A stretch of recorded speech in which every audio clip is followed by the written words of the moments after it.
Welcome to the astrology land where I enlighten you about your zodiac and the luminaries. I'm a Scorpio. How about you? Now, today I want to get into a few things. I want to talk about the lunar eclipse coming up November 8th. And I'm going to talk about the Pluto in Capricorn and our current planets and what we're doing right now. And also, I want to let you guys know, for those who are following me and watching me in the comments, please comment what you like for me to talk about. It could be about the signs, the planets, about anything, readings, anything. Please drop it in the comments. Alright. So the lunar eclipse is November 8th. It's going to be at nighttime around 3 in the morning to 6 in the morning. And I know a lot of you people are not midnight owls and stuff, but I am. I love to be outside at night. I'm a Scorpio, it makes sense. I'm a nocturnal person. I prefer night over day anyways. It's hot in the day. Night is cool and quiet, peace of mind. And yeah, and I just want to show you. Now, we're going into the current planets, and as you can see right here, Pluto is in Capricorn at, I believe, 26 degrees, it says, in retrograde. Now, we'll get into retrogrades and all that later. If you want me to talk about that, put that in the comments. Now, Pluto is my ruling planet. Every sign has a ruling planet. It basically is like the mother or father to your sign, and like it basically tells how your sign is going to be affected and where. So for example, Pluto's in Capricorn. Capricorn ruling planet is Saturn, and Saturn is about maturity, time restriction. Pluto is about transformation, death, and rebirth. So as you see, these type of things are going to be very serious, nothing to play with. And I got a little something I want to read here for you. I got my laptop here. Pluto in Capricorn.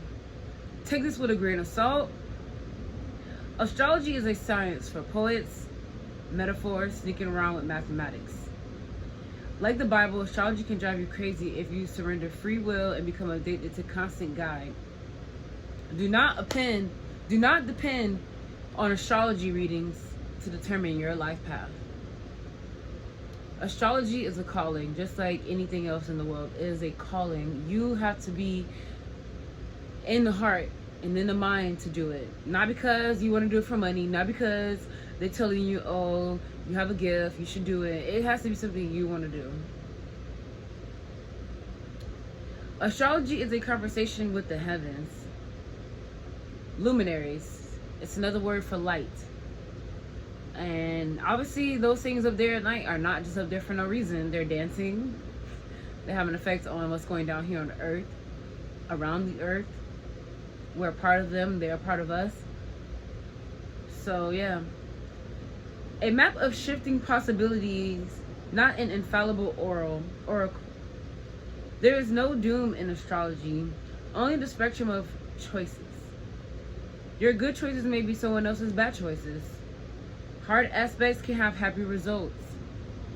Happy aspects can disappoint and sometimes harm by causing excess or false optimism.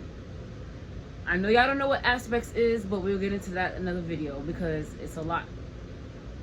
My videos are not going to be that long anyway, so I'm going to be making the videos at least 5 to 10 minutes.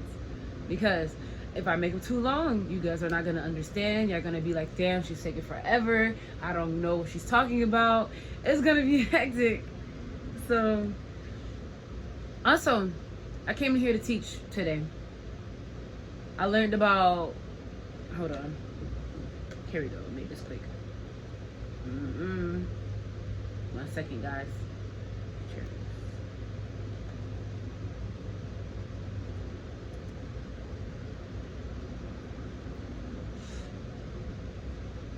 Oh wait, I got it in my phone. If it's in here though. Alrighty.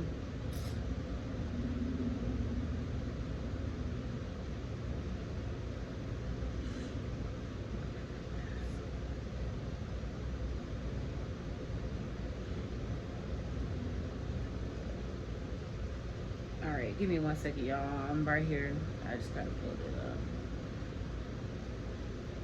up. Alright, here we go. So there are things I want you to know.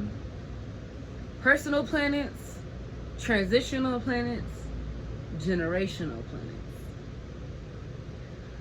Now, the reason why they're split up into those things is because they were classified back then as certain, these planets have certain effects overall on everybody, not just that person or that time, but it's an overall. So Pluto is a generational planet. And why? Because it takes 248 years to go around the sun. Alright, versus Jupiter, transitional, which is 12 years to go around the sun. Now, the reason why, I'm gonna go see and read this for you. So, the Sun, Moon, Mercury, Venus, and Mars, which move more quickly than other planets through the zodiac, are called personal planets. Jupiter, Saturn, Uranus, Neptune, and Pluto are outer planets. Uranus, Neptune, and Pluto are described as generational planets. They move so slowly that everyone born within several or many years has these planets in the same sign. Sometimes Jupiter and Saturn are described as transitional planets because they move slower than the personal planets and faster than the generational planets. I do not like calling these things planets because they're luminaries, but it's okay. I'm not gonna be upset if you say planet. I'm not gonna be on your butt. So yeah, we'll get into more of that deeper later. So back to what I was reading. Pluto is generational. For example, Barack Obama was our first modern president with Pluto in Virgo. Unlike the generation born with Pluto in Leo, exemplified by Bill Clinton and George W. Bush, the Pluto and Virgo generation of leaders tend to be more like managers than politicians. With the election of Donald Trump, we return to a Pluto in Leo president. Like, I'm not really sure when it returned where it was, but for so far as I know it was in Sagittarius, then it moved to Capricorn, but it says it was in Leo, and so that probably was in 2016 or so. Yeah.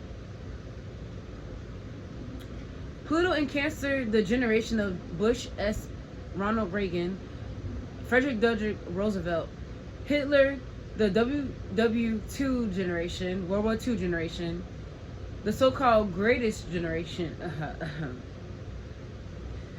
nationalistic, I don't know how to pronounce that word, insular,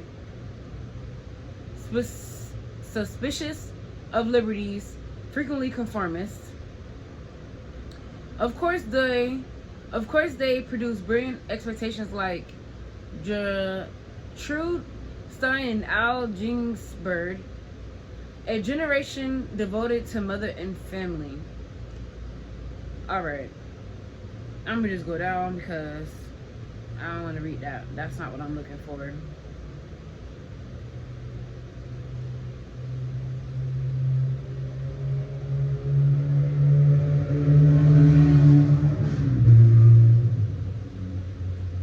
Alrighty, I just want to talk about the U.S. Pluto return.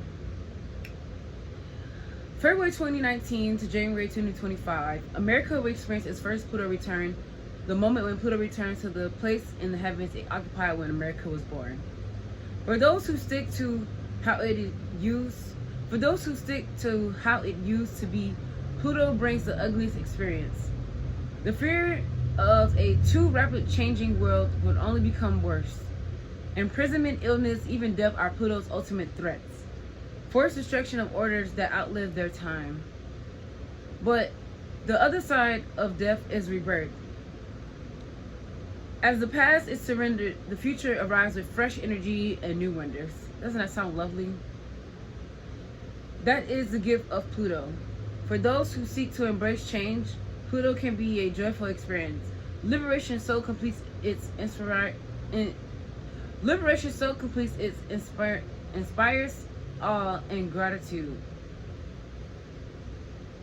Pluto in Capricorn may bring the ultimate practicality of martial law. It could still mean wrenching poverty, unlike current generations have ever seen, the wasteland of Saturn. But it can also mean rising to the challenges and creating unimaginable new opportunities for prosperity achieved by practicality, hard work, dedication to common sense and the common good. Ethics will no longer be a liability. Fools will not be so easily suffered.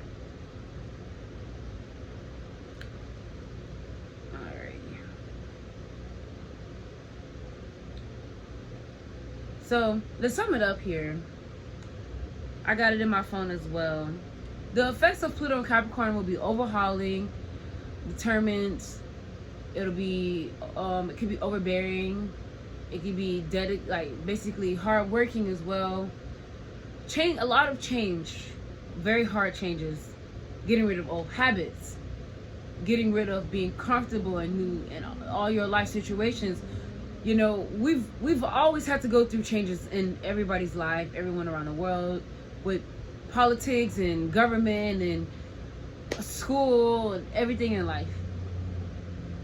So, communicating, the way we use money,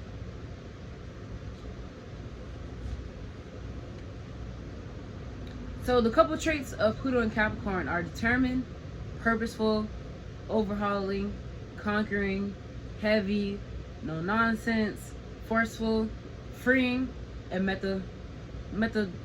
can't never say it. Methical.